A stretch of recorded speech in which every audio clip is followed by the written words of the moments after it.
Patti, you used to work in a bookstore, is that right? Yes, I worked in bookstores from, let me see, 1967 until I recorded horses.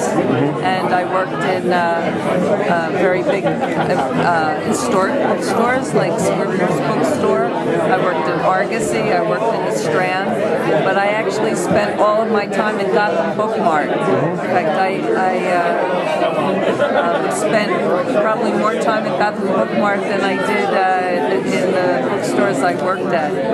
But I think that these very historic, independent bookstores, of course, City Lights being such a venerable one, but all of these bookstores, hold our history.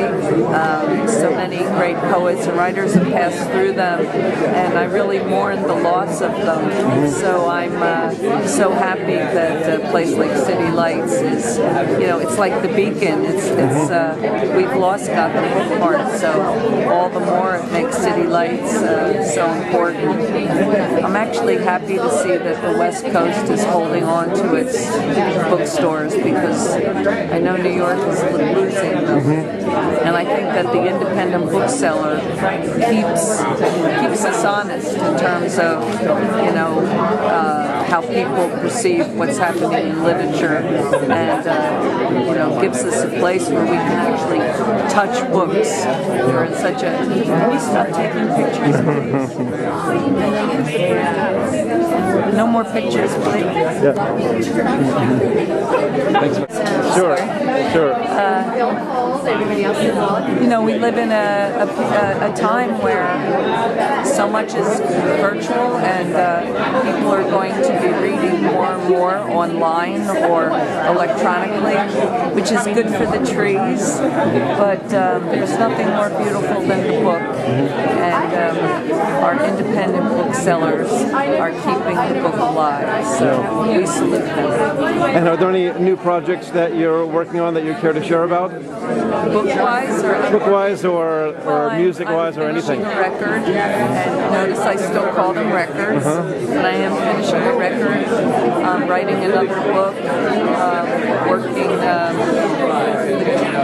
doing some small books with new directions, and working on another,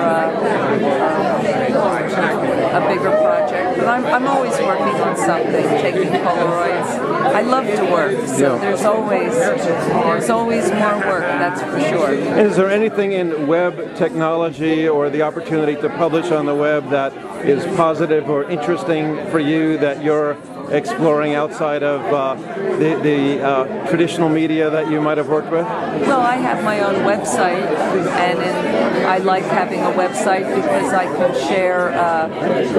share knowledge or something exciting. When I discovered Roberto Bolaño, I could share it with the thousands of people that come to the website, or a film like Casey Affleck's "I'm Still Here." A lot of people. I can share my love of coffee. Certain things that happen politically are concern for the coal miners of Chile. There's so many wonderful things that you can use a website for. I can post new poems for free and songs. So of course it's a way of sharing information for free to thousands, if not millions of people. But creating physical art is also very important to me, most important to me. But as a way to communicate with the masses, I think it's a very good, it's a good tool. But we should remember, it is a tool, and that we have to be the master of that. We can't let it master us. Beautiful. Thanks so much, Patti.